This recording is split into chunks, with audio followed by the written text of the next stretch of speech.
Hi guys! So today I wanted to do the second installment of my series on different types of planner systems, and I wanted to talk about bound planners. Bound planners are particularly close to my heart because they are the type of planner that I've used for most of my planning life. The first planner that I ever had was actually spiral bound, and over the years I had spiral bound planners a couple of times because I used to buy a brand of planner. It was like a no brand Hebrew planner that sort of varied. Like some years it came spiral bound and some years it came book bound, but it always like sort of had a cover so that you couldn't see the spiral on the outside. So I sort of think of them all as bound planners, particularly because I didn't really use them. I didn't sort of make use of the spirals. I just used them like a book bound planner. And I always, I guess, thought of myself as a bound planner user, even before I got into the planner community and started, really taking notice of all of the different types of planners. I think that I thought of a planner as like kind of like a book. And I've talked about this before in a couple of other videos. I feel like I've always liked journals and blank books, and when I was a kid I used to like a lot of us I'm sure haunt stationery shops, and my particular favorites, I use spiral bound notebooks for writing, but my favorites were the hardback blank journals. And so I think there's something about the aesthetic of a blank book that you fill that I always really liked, and so bound planners, that's the type that I would naturally gravitate towards. And when I got my first Flex, in fact, this was my first Flex. Yay. I've mentioned this story a couple of times, but I'll just repeat it quickly here. So my partner James got a Filofax for his birthday, a ringed planner, and I knew immediately that that wasn't for me. And he said, "Why don't you get something too?" I was like, no, I don't like those. And then, so I went onto the Filofax website and I found these, and you're supposed to, be able to put all different kinds of notebooks in them. And I was like, yes, that's the one for me. So I got a Moleskine, and that was this was actually how I started off 2014.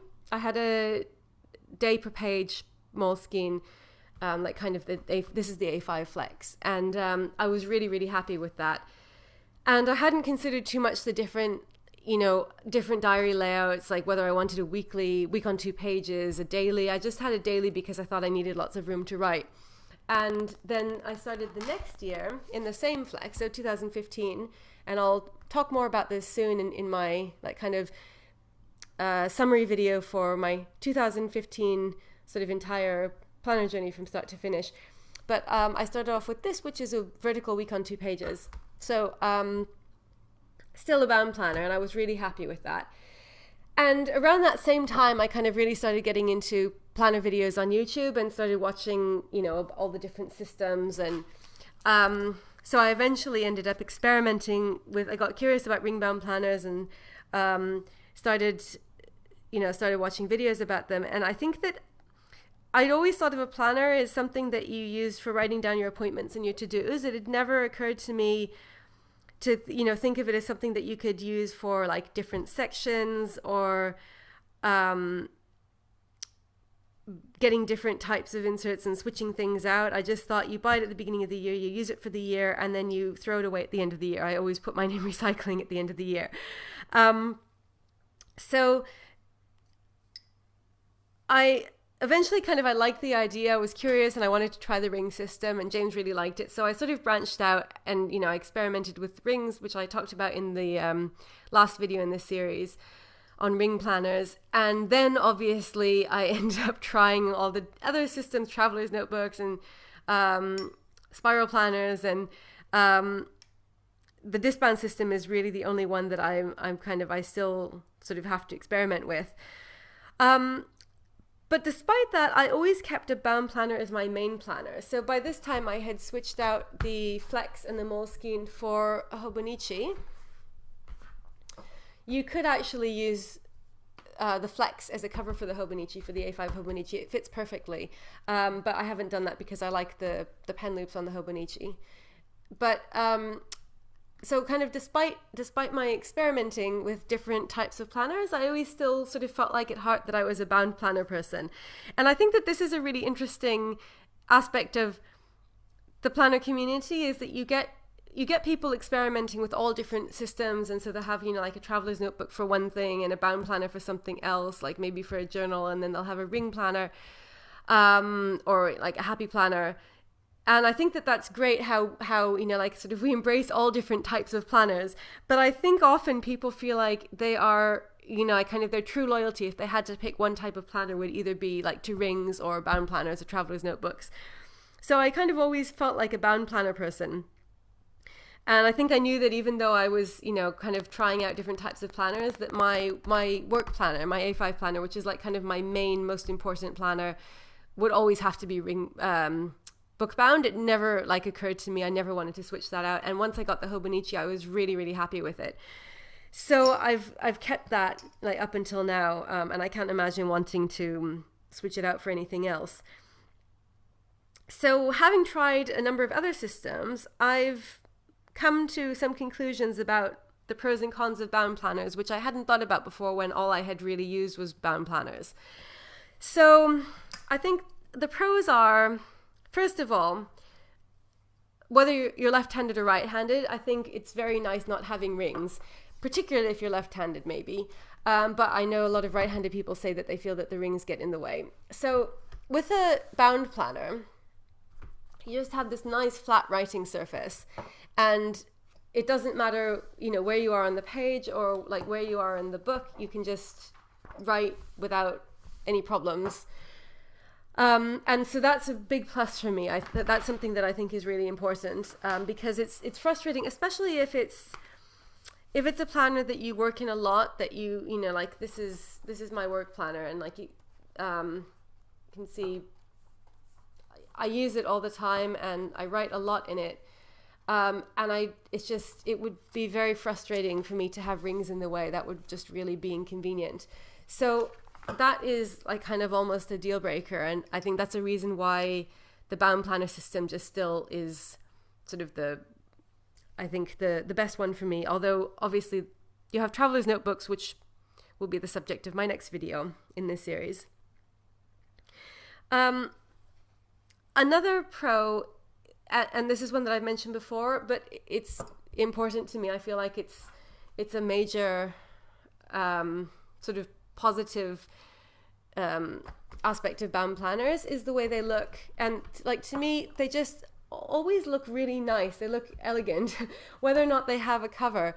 So like, for example, this Moleskine, like I really like the look of it. It looks like a book. And I think whether or not you like the layout or the design on the inside, I just think, particularly if it's a hardback, but also paperback. So like this is the A6 Hobonichi, and like I just think there's something that looks really nice about it. It's with the Hobonichi A6, they specify that it's the same size as a Japanese paperback book. So it's like there's something that it just feels like opening a book when you open it and like kind of holding it in your hands. And so if you love books, and I think that a lot of us, the sort of stationery community is closely linked to the book reading community. If you like paper and the way that like books and paper feel, then I think that there's just something about having a bound planner that really reminds me of a book, which is very satisfying in a way that a ring bound planner like just doesn't feel like a book. It feels like something different to me. You never confuse it for a book, whereas a bound planner, just like when you look at it on the outside, it looks like a book. And that, I don't know, that might seem odd, but I think that probably a lot of you can relate to that as well. So I really like that. Another thing that I think is a big plus side for bound planners, although it varies from person to person how useful this will be, is the fact that you can archive them so easily. So because it's a book, you use it for the whole year, and then when you're done, you just put it on the shelf. If it's in a cover, you take it out of the cover, and then that's it. And it's a unity. It's there. It's all together. You don't have loose pages. This is one of the things that I feel like about ring planners that is something that it was kind of a deal breaker for me and made me decide that I didn't want to use them as planners. I like using them for storage systems, basically, like kind of for like keeping all of the information about my flat, or all of the information about, you know, like all of my job stuff, like contracts and things like that. But for a planner, if you want to keep it, obviously a journal as well, the same goes for that. It's just really nice to have one unified book that you just take and you put on the shelf, and it looks like a book, and if you need to get it out, you just get it out, and you don't have to wonder, you know, what, like, I think with ring planners, something that I feel like is that often, like, because it's so easy to take inserts out, you end up taking them out. And then, like, I often, and this is just me, I'm not saying this is for everybody, this is just my experience. With a ring planner, I would often, like, take out some inserts and then, like, just throw them away because I didn't know what to do with them. And obviously, there are people who archive their ring planner systems, and there are all kinds of different ways of doing it. So I'm not at all saying that it's impossible, but for me, it's just much more practical to take it, put it on the shelf. So I like that. I mean, in fact, up until recently, up until this year, I never kept any of my old bound planners, and that was just kind of part of a whole, like, not wanting to hang on to lots of stuff mentality, which I still have. And so I think I kept my 2014 planner just because after I started this channel, I wanted to be able to refer back to old planners and sometimes show them in videos, you know, like for comparison purposes. So I think that I'll probably keep my old planners for like maybe 2 years or something. I'm not sure, but I like the fact that it's there on the shelf and I can just go to it if I need to, you know, without having to like kind of keep it in boxes or get another, you know, like binder for old inserts. So I think that that's a big plus. Obviously, if you don't keep your old planners, then it doesn't really matter. And in a way, it could be kind of sad to have to throw away a book as opposed to just throwing away pages, which isn't that painful.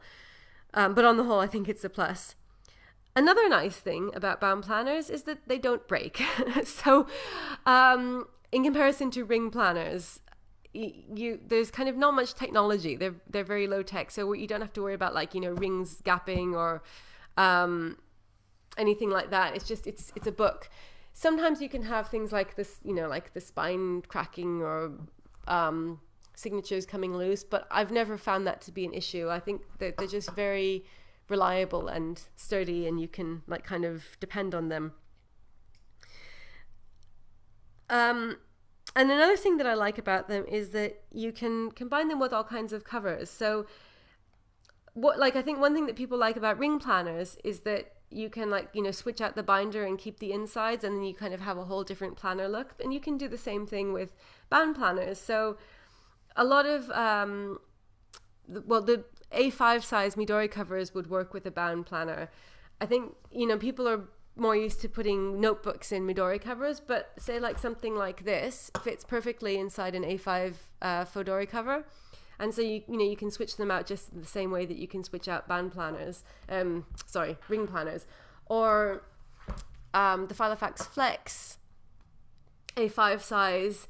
Obviously, it depends on the size of the bound planner, and that's another thing, I guess, is that bound planners come in all different sizes. So I think that that's quite nice because you could say, if you want a smaller one, you can have a smaller one. If you want a bigger one, you can have a bigger one, and so there's quite a lot of choice, which is thinking of like other systems. Obviously, there are different sizes for all of the other systems as well. But there's something that just seems very easy to me about you have the whole unit here. Like, so for example, with a ring planner or a traveler's notebook, if you switched from one size to another, you have to get two different things. You have to get the cover or the binder, and then you have to get inserts as well. Whereas with a bound planner, unless you particularly want a cover, a lot of them are designed so you don't need a cover. Like, you just get the planner and then that's all you have to worry about. But the covers are sort of there as an option if you want one. But like, again, I think that that's one of the nice things about them is that they're designed so that you don't need a cover for them. And, you know, they look nice on their own. And some of them, like the Paper Blanks ones, have these incredible, like, you know, really intricate, detailed artwork on the covers. So you wouldn't want to put anything on them. And I think that's another nice feature as well, is that often they sort of are just independent, but you can also get covers if you want to.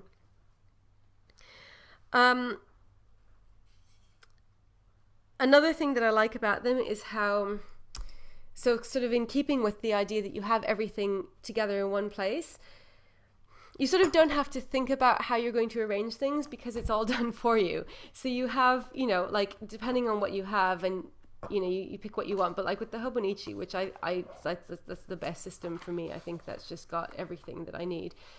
You have like the yearly, and then you have the monthly and the weekly and the daily, and it's just all set up so that you don't have to think like, what order am I going to put this in and how much am I going to include? You just have everything there, and that's your whole year.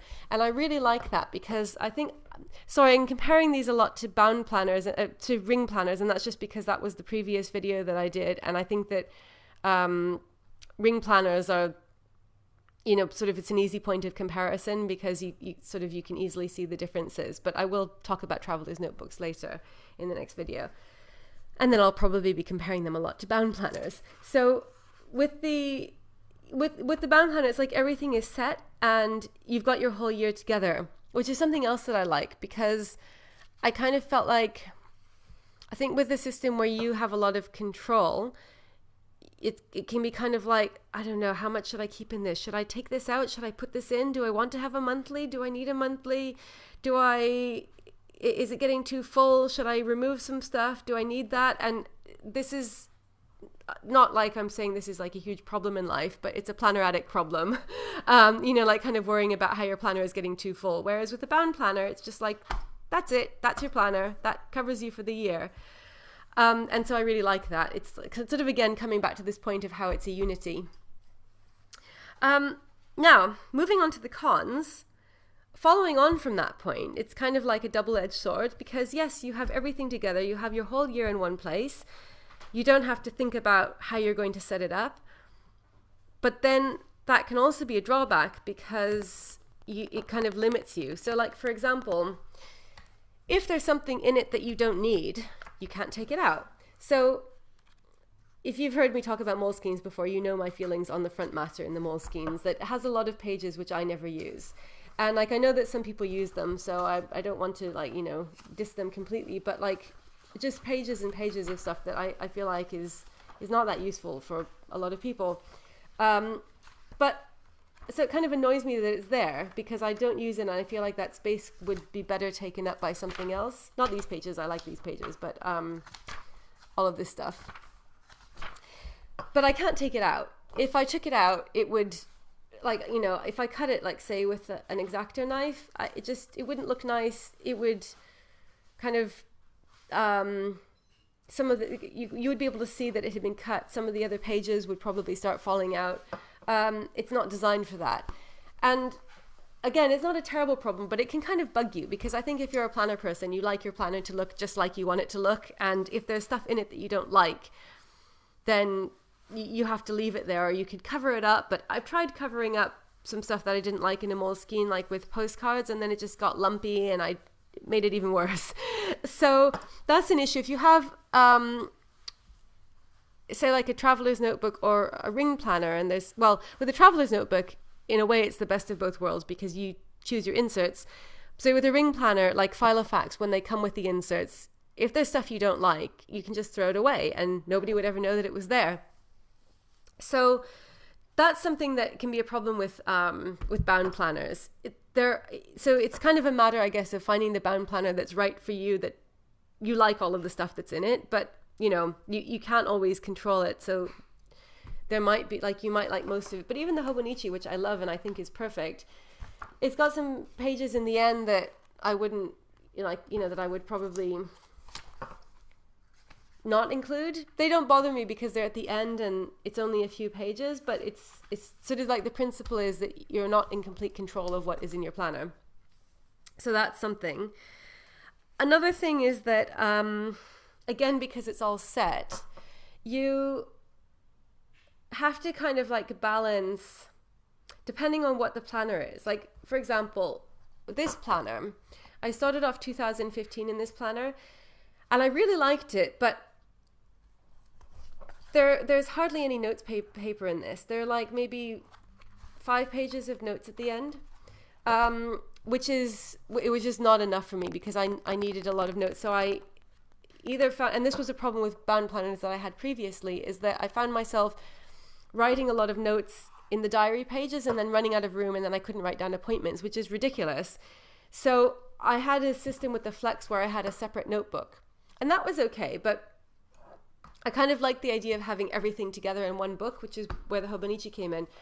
So you can have the problem of like either having not enough space, or else with the Hobonichi, I'm kind of worried that because there's so much room in the dailies that I might not actually use it. I mean, the Hobonichi is great because I can just, I don't have to worry about saving paper. It's like the opposite issue. It's like I really feel like I can use as much note paper as I want. And then sometimes I think, like, what if I got to the end of the year and then I had this much unused paper? That would feel like a waste because I couldn't take it with me. Like, so if you have like unused note paper in your ring planner, in your traveler's notebook, fine, you just carry it over. It's not a problem. But with a bound planner, like that's it for the year. So like once the year ends and I put this away on the shelf, I'm not going to be going back to use the spare note paper.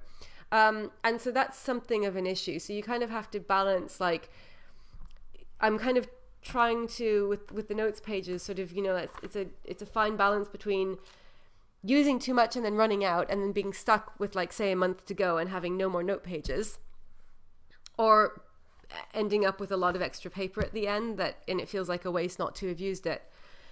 So that's another issue with bound planners, and I think that probably that's one of the reasons why bound planners aren't more popular than they are. This is, by the way, something that always seems like it kind of always is a mystery to me, why bound planners aren't more popular. So like, for example, there was a planner class a few months ago that was like kind of had sort of like overviews of all different kinds of planner systems, and it was mostly decorating, but they like kind of showed you at the beginning all the different planner systems, and there was no section on bound planners. And I just thought that was really odd, but I think it reflects a sort of tendency in the planner community that like kind of ring planners and traveler's notebooks and then like the disband system, the Happy Planner recently seem like they're the main ones. And I know Hobonichis are popular, which is great, but I feel like as a category, for some reason, bound planners don't seem to be as popular as like I would think that they should be. I don't understand why, and I was thinking maybe that's one of the reasons, is because they're not customizable. Although I think that they are customizable to some degree, but obviously they're not customizable in the same way that a ring planner is, or a traveler's notebook, or a disband system. So I guess that is probably something, is that you kind of, there's not as much flexibility. So you can't take things out, you can't add things in.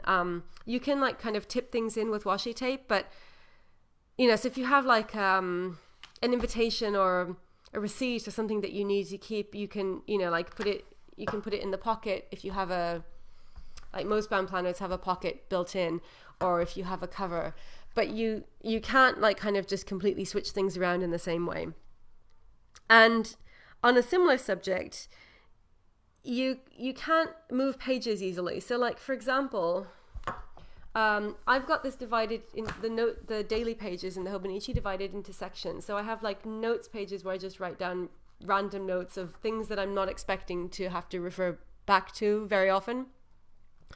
And then in the back, I made the last month, because there's so much note paper and I don't use this as a daily, I just use it for notes. So I made the last month a reference section so that I can put in things that I'm expecting to have to refer back to and I want to, kind of have accessible.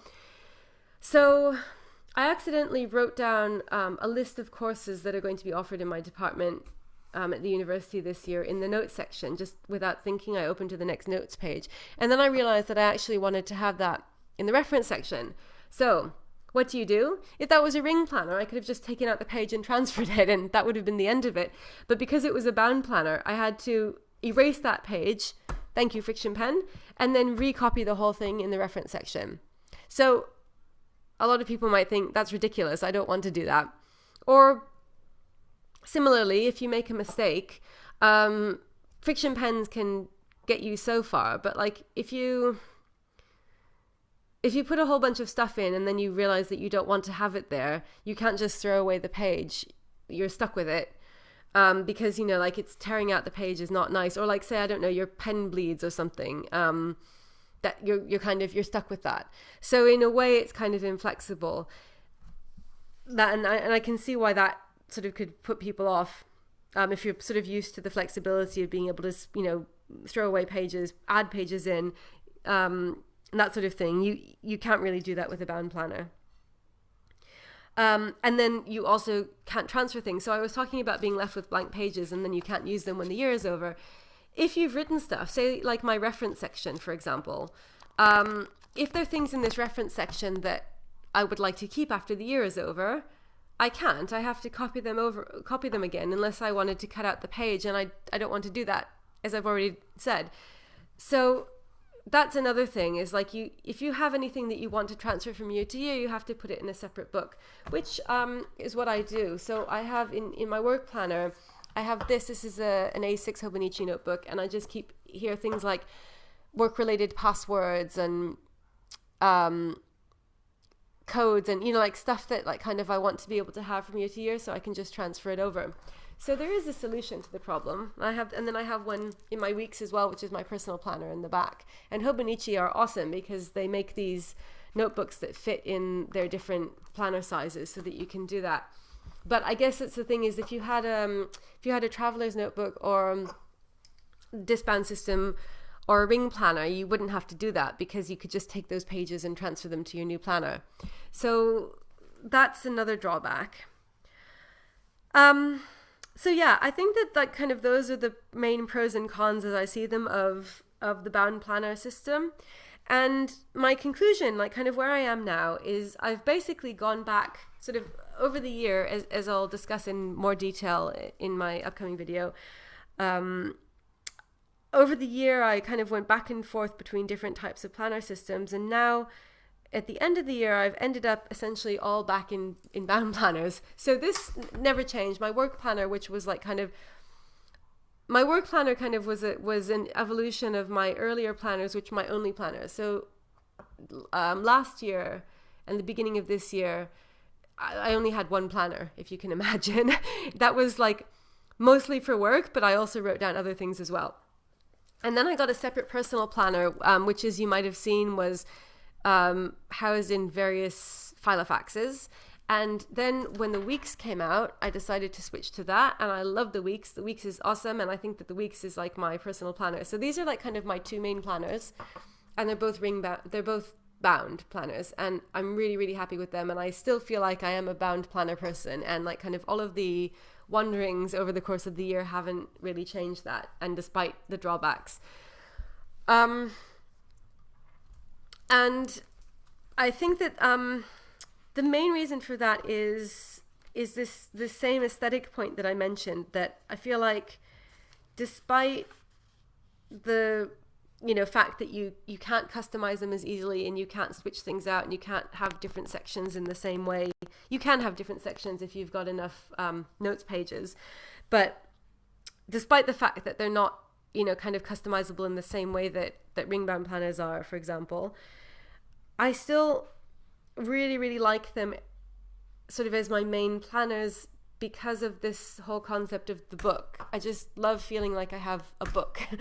And I feel like the other planner systems that I've tried don't like sort of give you the same feeling aesthetically, and also, kind of like this is a book. It's just a book with blank pages, and I really, really like that.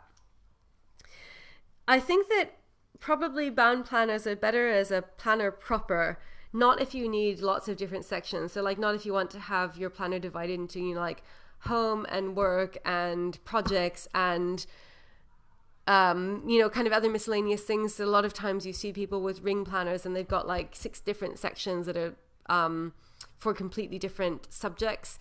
And I think I can totally understand it. A bound planner doesn't really work as well for that, because it's usually got your calendar pages and then some notes pages. If you're lucky, you have something like the Weeks, which has a ton of notes pages, and so you could divide it, but it's still somehow, I think, doesn't lend itself to like different types of projects in the same way that a ring planner does, maybe. But I think that as an actual planner, like if your main thing that you want it for is, you know, appointments, to-dos, like goals, keeping, you know, tracking, that kind of thing, I just think that they're fantastic for the reasons that I've outlined. And I think one of the biggest reasons is just somehow the feeling that they look really beautiful and they look like a book, which I love. So I hope that this was interesting and that you enjoy hearing about musings of the pros and cons of bound planners. And I will be back soon with another video. And as always, thank you so much for watching, and I'll see you very soon. Bye!